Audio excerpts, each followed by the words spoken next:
type of relationship have you developed with Arrow, Mr. Nicola? I come home from work, he smiles, crawls over to me.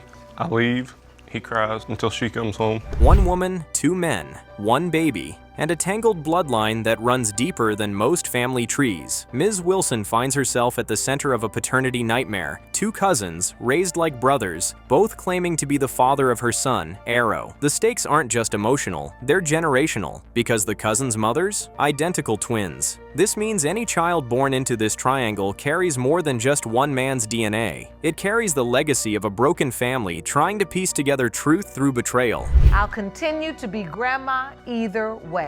So your mother's developed a significant bond with Arrow as well. Yes, Your Honor. And she believes she's the grandmother. Yes, Your Honor. And raises and treats the baby like... Nathan, younger and less grounded, remembers that night vividly. He didn't plan for it, but when Ms. Wilson leaned in and kissed him, it escalated fast. They had sex out in the open, and when Cordell, unaware and exhausted, put everyone to bed later, they slipped away again for round two. It was reckless, shameful, but not something either of them confessed until the pregnancy made secrets impossible to contain. It's making me crazy. It's really messed up me and my sister's relationship. And we're twins. I've missed a year of being a grandma. Cordell Nicola had always believed Arrow was his. He was there from the first ultrasound to sleepless nights and first steps. His family embraced the baby. His mother called herself grandma with pride. But today, Cordell's belief is on trial because Ms. Wilson admitted something no one saw coming. Well, no one saw it coming except Cordell's own cousin, Nathan Eddy. Then she'll go back to Cordell and say, "You're the daddy." I just want it done and over with, and if it's Nathan, that's cool. He needs to be a daddy, being alive. And if it's Cordell, she needs to leave Nathan alone so he can go on. Cordell came home one day, tired and hungry, with his son, and Ms. Wilson told him there was a pie in the oven. He initially thought it was a fun surprise, but it wasn't food waiting for him. Ms. Wilson handed him a pregnancy test. After a previous miscarriage, he was thrilled. His first instinct wasn't doubt, it was joy. He believed the baby was his, but the reality he's confronting today is that biology might not care what he wants. I had no transportation. She went under emergency C-section. And I just got a message that says he's here with pictures. Did you feel like all of a sudden you were left out? Ms. Wilson's guilt spills over. She owns the mistake. Her goal is clarity and peace. She's seen what this triangle has done to the family. The two cousins barely speak. The twin sisters, once inseparable, now barely make eye contact. Arrow is the center of it all, and she's determined to give him the truth, no matter how painful that truth might be. She admits she's scared. Someone's going to walk away hurt, but she needs to know. He didn't have a job. He didn't have a vehicle. He still lived with his parents, his aunt, somebody.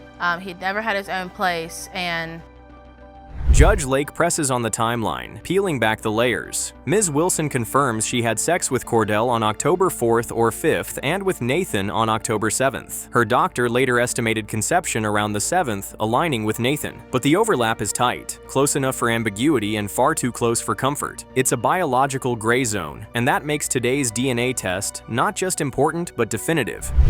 So if it's determined that he's not today, Mr. Nicola's on the birth certificate, where do we go from? if we decide that Cordell's not the father, it'll have to be changed. Family statements muddy the waters further. Cordell's mother says she sees herself in Arrow. She's invested, emotionally and practically. She's been there since day one. Nathan's mother, the other identical twin, says she was the first to see the pregnancy test and that Ms. Wilson immediately said Nathan had to be the father. She even offered to pay for a DNA test, but claims Wilson refused twice. Not enough to know that she wouldn't have done that to me. When you say done that to me, can you explain? That she just basically pushed me aside for him to be the dad. The tension escalates when Nathan's aunt steps forward. She supports Nathan's claim and says her sister, the twin, tried multiple times to get this resolved. Every accusation feels like a fresh slap to Ms. Wilson's honesty, and every denial chips away at the fragile foundation they're all standing on. It's not just about one mistake anymore, it's about months of silence, layers of mistrust, and the ripple effects on every relationship tied to this baby. You're nodding yes. There was times that I did. Yes. Look, I've been doing this a long time. I know this. And so Cordell fights back tears. He doesn't just want Arrow, he's already built a life around him. This isn't theoretical. He knows Arrow's laugh. He's rocked him to sleep. He's stood in as a father since the beginning. But deep down, he fears the answer. That answer is sealed in an envelope and is waiting. 9 months of confusion, 10 months of fatherhood, and 1 night of irreversible choices are about to collide. Arrow Nicola. It has been determined by this court. The biological father is Mr. Nicola. Ms. Gray, you say the defendant, Mr. Pearson, has ripped your family apart because of his denial that he is your 10-month-old daughter, Kamaya's dad.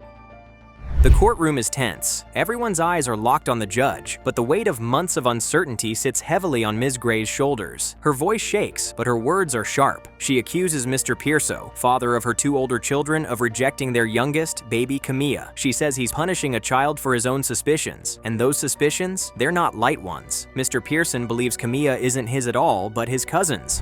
What are your hopes for today, really? I just want him to be a part of her life. Granted, I would love to have my family all together because that's...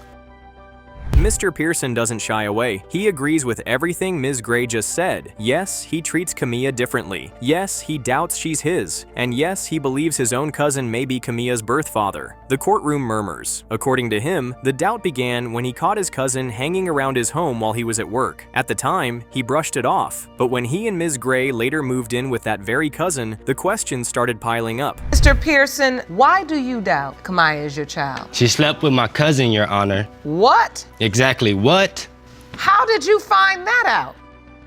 Ms. Gray, when pressed, doesn't deny it. She admits to sleeping with her cousin several times. It wasn't just a moment of weakness, she says. It was revenge. She claims Mr. Pearson left her pregnant and alone to chase his cousin's ex. That betrayal led her into the arms of the very man who'd become the source of all this courtroom tension. She admits it happened more than once and that it wasn't a mistake. It was revengeful. It was revengeful because he left me in North Carolina when I was pregnant with our son DeMonte to go be with his cousin's ex-girlfriend. Not only Things spiral from there. The couple begins recounting conflicting timelines, scattered accusations, and a messy web of betrayals. Ms. Gray insists she was already pregnant when the affair began, making it impossible for the cousin to be the father. But Mr. Pearson doesn't believe her. He points to the baby's face, claiming Camilla looks just like his cousin. Ms. Gray brushes that off as nonsense. She says science is on her side if only he'd stop ignoring it. At that present time, I'm quite sure they was able to build relations before. there Like was I said, no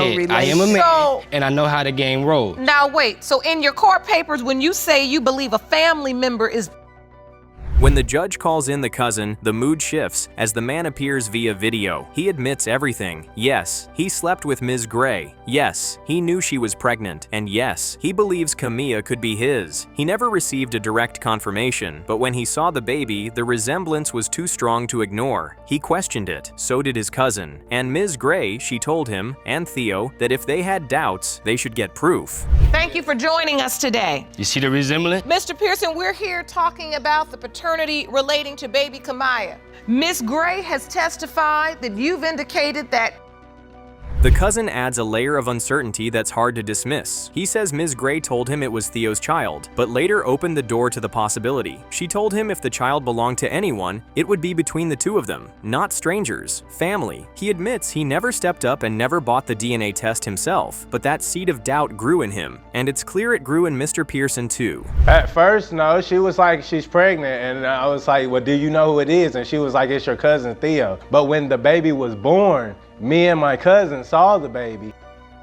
As the facts are revealed, one detail becomes critical. Ms. Gray insists she was already pregnant by the time she ever lay with the cousin. However, Mr. Pearson and his cousin both challenged the conception timeline. If Camilla wasn't his child, why would Ms. Gray suggest DNA testing at all? Mr. Pearson leans on that logic like a shield. To him, her openness to a test only proves she's hiding something. But if she didn't think that I was a father, why would she need a DNA test in the first place? Exactly my question. This is what I said. He said before we even... The judge listens, questioning both sides. She's skeptical of their shifting stories and unimpressed by their lack of action. Ms. Gray deflects responsibility. Mr. Pearson scoffs. He says if she truly wanted him to accept Camilla, she would have gotten the proof herself the day Camilla was born. But to him, the damage was done. Love faded, trust shattered, and a child stood in the middle. Why not also lie about when? And that is coupled with the fact that his cousin, the other Mr. Pearson, has indicated that he counted back the dates from when you had Camilla and he felt like. The courtroom feels like it's teetering. Ms. Gray wipes her face, visibly drained. She says she wants nothing more than for her daughter to be loved like her siblings. That's all she's asking for. But Mr. Pearson won't budge. The cousin, for his part, looks less angry and more resigned. He's ready to know the truth. The judge leans forward. Everyone's fate is folded into that single sheet of paper. It has been determined by this court. The biological father is Mr. Theodore Pearson. Can I see my daughter? To court in hopes of finally finding out which of the two men in these photographs is your biological father. You claim it's been a lifelong mystery.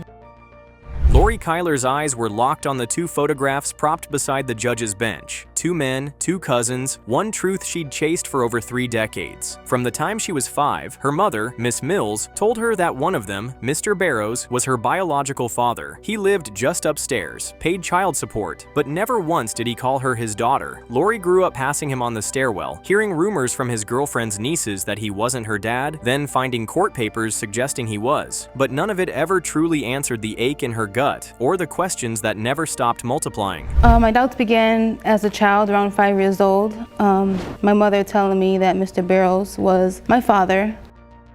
Her mother's story had always been straightforward. Mills insisted that Barrows was the man. She even claimed the court saw enough resemblance to assign child support when he refused a DNA test. And the money came year after year, but not the man. He never hugged her, never spoke to her like a father should. Why would he pay support if he wasn't sure? And why was he living so close, yet felt a world away? He doesn't know. And what other involvement did you have with him? He paid child support. He paid child support? Child support, yeah. For your entire life? My entire life. Ms. Mills. Miss Mills held fast to her version. She said they were a couple when Lori was born, but he cheated, and she got angry. She sued for child support, and he never bothered to prove otherwise. She never doubted the paternity, she claimed, but Lori couldn't let it go. What hurt more was that no one else in her family seemed to care. Her mother even told her to stop digging once Barrows died, to let it go. But how could she bury a truth she never held in her hands to begin with? I actually went down to the courthouse earlier this year. I wanted to see if there's proof, if there's a test done, and they told me I couldn't see the file because it was sealed.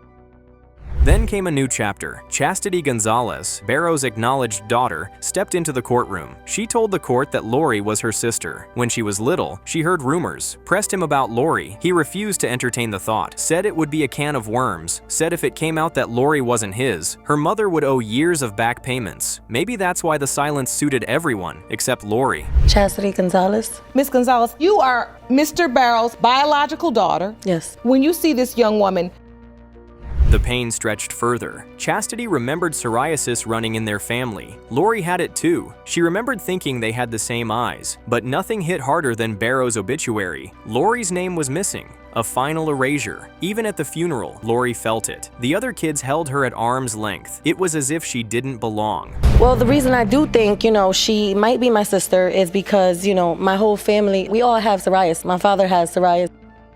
Chastity couldn't speak to her father's relationship with Mills, but she heard the same gossip that had now reached Lori. Stories of Mills being involved with Barrows' cousin. That cousin, Esteban Toronto, might be the man Lori should have been calling Dad all along. When Lori asked her mother if it was true, Mills admitted it, but she claimed there was no way he could be the father. That my mother was sleeping with his cousin, that's why he had doubts, so that's why I still have doubts. I don't know. Did you ask your mom? Earlier this year, I asked her, I said, why did Mr. Barrows have doubts? The tension was thick. Esteban, like Barrows, was gone, but the daughter he left behind sat across from Lori, staring at the same photo of a man with a long face like hers. Lori confessed to the judge that maybe, just maybe, she saw more of herself in that picture than she'd ever seen in Barrows. She was tired of being told what to believe while her gut told her something else. She hadn't come here to stir old wounds. She came to make peace with the truth. Ms. Tirado into the courtroom, and Ms. Gonzalez, you may have a seat. Thank you. Thank you. The judge's expression showed she wasn't buying anyone's half-truths. She questioned how a man could live upstairs, pay child support, and still ignore a child who might be his. Mills blamed the money, said Barrows resented the court order, but resentment didn't explain the silence. And it certainly didn't erase a girl's need for a father. The judge pressed further, trying to understand how a family could embrace a child financially but shun her emotionally. She didn't get clear answers, only more confusion. Because we had a past relationship, that don't mean we couldn't be friends. Like, why y'all didn't resolve this a long time ago? Why is it that he's going for it? And so it came to this. 2 men, both gone. 2 families, each claiming and disowning her. 2 mothers with secrets and 2 daughters with doubts. Lori, caught in the middle, is waiting for the result to tell her what love and loyalty never did. Her whole identity is balanced on a thin envelope that is ready to say the words no one else has been brave enough to say. Case of Kyler v. Mills Gonzalez Tirado. Mrs. Kyler, your 29-year wait is over. The deceased, Mr. Barrows, was not your biological father. You and your brother, Mr. Hunt, are suing your mother and your father for a paternity test. You claim that just 2 weeks ago they dropped a bomb during an argument. Precious Razor could hear the words tumble out in a rage, something about the kids not being his. Then, the slam of a door. It wasn't the kind of argument she had heard before. A line had been crossed. Her father, the man who'd raised her, just screamed that she wasn't his. And her mother, silent in the aftermath, did nothing to deny it. That night, a fracture appeared in their family, one too jagged to ignore. He coming out the room, going to the kitchen saying, well, those ain't my kids anyway, so I was doing you a favor, and left out the door. Yes, yes, really. Your mother made a comment that really didn't sit too well with me, and it hurt me. Precious wasn't alone when it happened. Her brother, Mr. Hunt, had heard it all, too. He'd been sitting there with his friends, controller in hand, mid-game, when the yelling cut through the laughter. The room went quiet. They all heard the same thing. Precious tried to make sense of it, but the math didn't add up. Unless, of course, it did. That's when the doubt took root, and it grew fast. Yes, Yana, I was sitting in the living room playing video games with my friends. I overheard what he said, and it messed me up. And when he walked out the house, I was sitting in a state of shock. So you overheard this as well? Yes, I did. Me and my friends, actually. The courtroom was cool, but the tension radiated off everyone. Mr. Jacobs, the father who raised them, insisted he never meant for them to hear the comment. He was just angry, overwhelmed. Mr. Hunt confessed he'd taken to social media, venting to strangers. Precious, holding back tears, reminded the judge of every school event, every major moment he had never missed. But now, she had to question all of it. Was he just playing a role? This is the only man that I know for all my life. He's been there for my kindergarten graduation, my 6th grade graduation. When Judge Lake pressed Miss Hammond, the mother, on the truth, she admitted the fight was raw, yes, but the doubt, that had been living inside her for years. Precious pointed out that the names didn't match. Razor, Hunt, Jacobs, Hammond, where did any of it come from? And now, her wedding was months away, and the man she thought would walk her down the aisle might not be her father at all. Tell me! Because I don't know, Precious, I just don't know! Who's the possibility? That man Tommy, that grandma said that might be my father that I look like? That you denied so many times? Then came Uncle Tommy, Mr. Farmer. That was the man people whispered about. At family gatherings, Precious had caught bits of conversation that never made sense about how she looked like Tommy. Precious couldn't sit still. The possibility that Uncle Tommy might be her father made her sick. And when her mother acknowledged it could be true, the ground dropped out beneath her. This wasn't just betrayal. It was her identity dissolving. Did you have a relationship with Miss Hammond? Oh, this your brother. Yes, we had a physical relationship. It wasn't a relationship. You call that your brother? Miss Hammond. The confusion deepened when it became clear that Precious and Mr. Hunt weren't full siblings. Her mother clarified that they had different fathers. Her brother wasn't biologically related to her at all. Years of being told she was daddy's girl when even her mother didn't know for sure who her father was. Decades of seeing Uncle Tommy as her mother's brother when they were actually lovers. So what has... Not a brother. You know what I'm saying? Y'all brothers and sisters every day. Is that true, Miss Hammond? Through it all, Mr. Jacobs stood firm. Whatever the test said, he declared, those were still his children. He raised them, fed them, loved them. His voice trembled when he said they'd leave the courtroom with him, no matter what. Precious clutched the arms of her chair. She wanted the truth, yes, but she also wanted stability. Her whole life was built around this man being her father. If the DNA disagreed, what would she have left? I didn't do anything to your family. It was already done. When we leave this courtroom today, my son and daughter is going to be leaving with me, regardless to what that paper says. And she can Farmer go might back be there by brother. name and name only. Judge Lake could barely contain the emotional storm happening before her. This wasn't just about genetics, but about identity, family, and truth colliding in real time. Precious broke down again. She didn't know how to talk to her fiancé about this, didn't know how to walk into a marriage, unsure of who she was. She confessed to lashing out lately, always angry, never at peace. It all traced back to this. How your daughter feels at the point. She's introduced to this man as this is a family friend. She thought it was a brother-in-law. You called him Uncle Tommy. She had no idea that...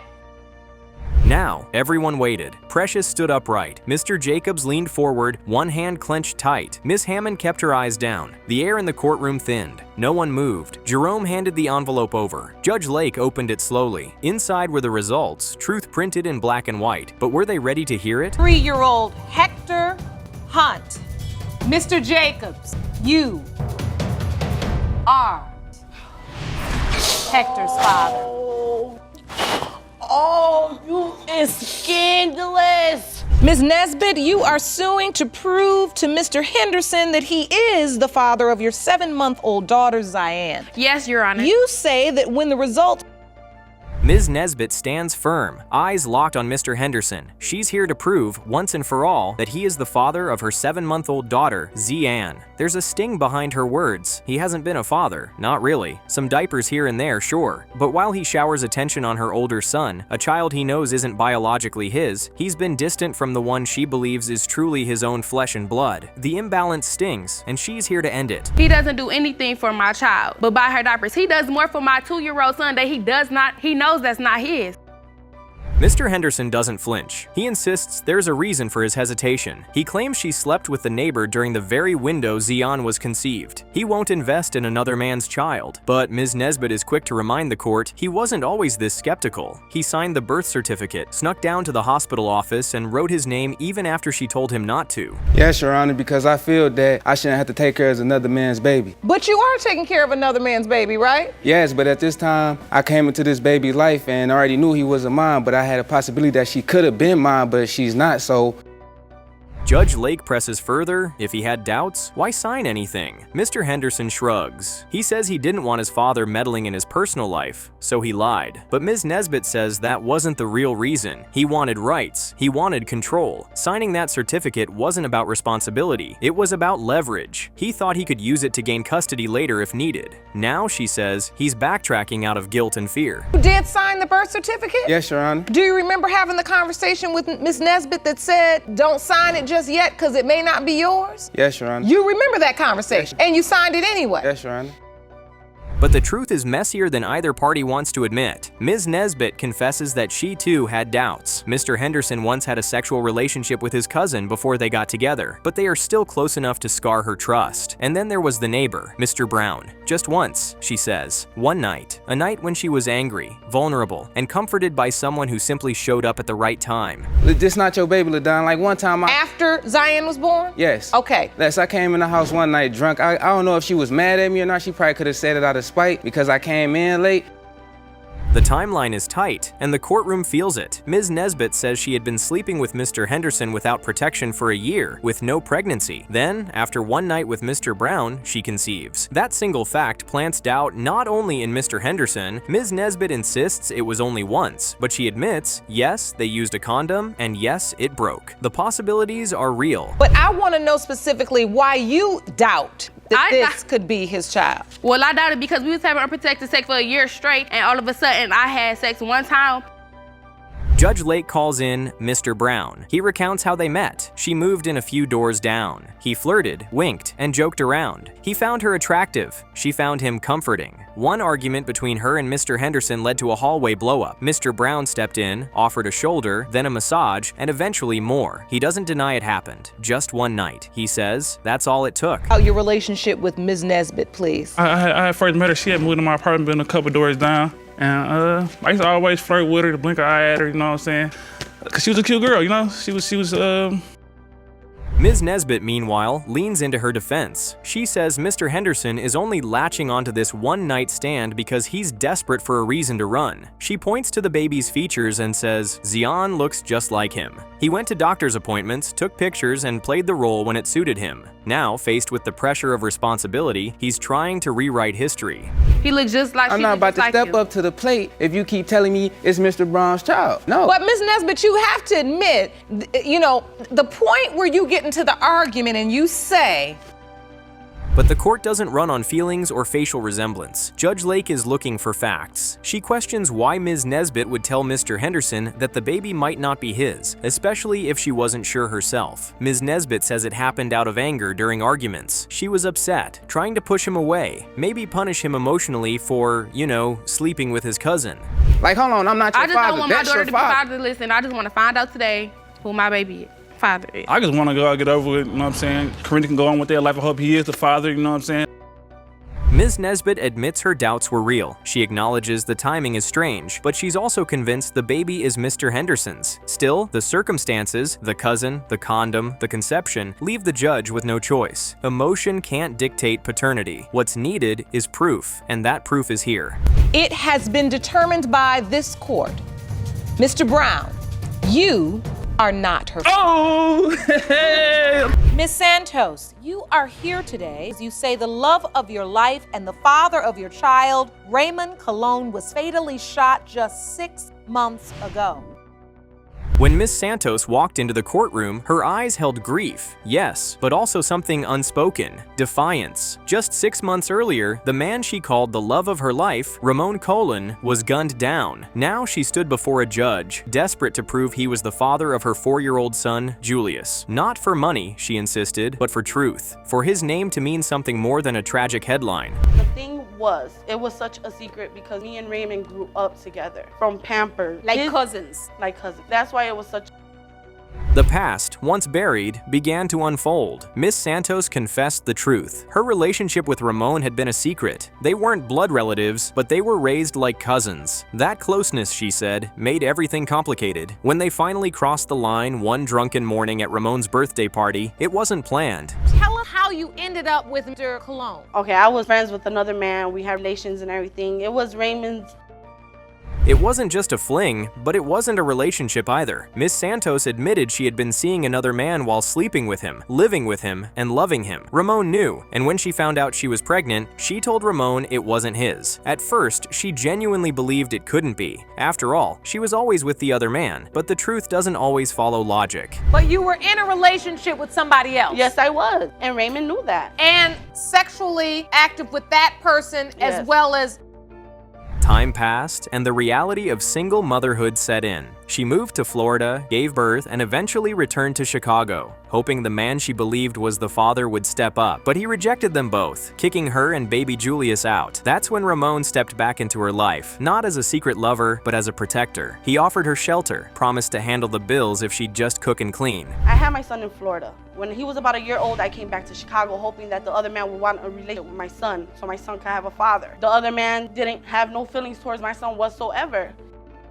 But Miss Colon had her own version of the timeline. According to her, Miss Santos had been with not one, but multiple men around the time of conception. Ramon was friends with one of them and would often hang out at their place. To Miss Colon, that was enough evidence. Ramon was the third man in a tangled web, not the father of any child. What part did she skip, Miss Colon? Before the baby daddy, before the guy that fathered the child, apparently. Okay, her boyfriend at the time. Her boyfriend at the time. Even more damning, Miss Colon argued, was that Julius looked nothing like the Colon family. No signature nose, no familiar eyes, no resemblance at all. To her, it was visual proof. DNA wasn't needed when you could see with your own eyes. But Miss Santos countered with something more powerful than genetics: love. She remembered how Ramon loved her son. He didn't just tolerate Julius, he claimed him, raised him, died loving him. I'm not gonna sit here and fight with her. She raised a good man. He died loving my son. He died loving everybody. He loved everybody. My son loved baseball, dominoes, strawberry milk. There were still questions though. Was it possible? Based on the timing, could Ramon be Julius's father? Miss Santos hesitated, then admitted, yes, there was a chance. They had only slept together that one morning, and she'd been with the other man far more. But Ramon once told her he got her pregnant that day on purpose. Whether that was just something he said or something he believed, she didn't know, but it haunted her. The what-ifs hung heavy in the room. Based upon the time you were intimate with the boyfriend and with Mr. Colon, there is a chance he...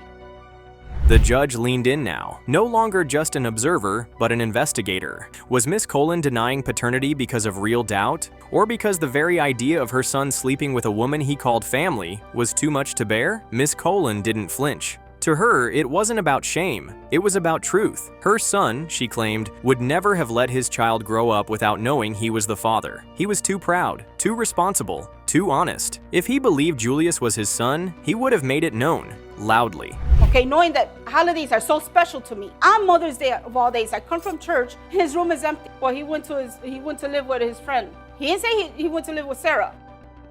Now, the moment was here. The DNA results are in. The courtroom grew quiet. Miss Santos looked at the judge with tired eyes, worn from years of carrying a secret too heavy for one heart. Miss Colon bracing herself. The judge reached for the envelope, steady hands now holding more than just paper. It held the truth. The courtroom watched, breath held. It has been determined that Mr. Raymond Colon is not father. I knew it.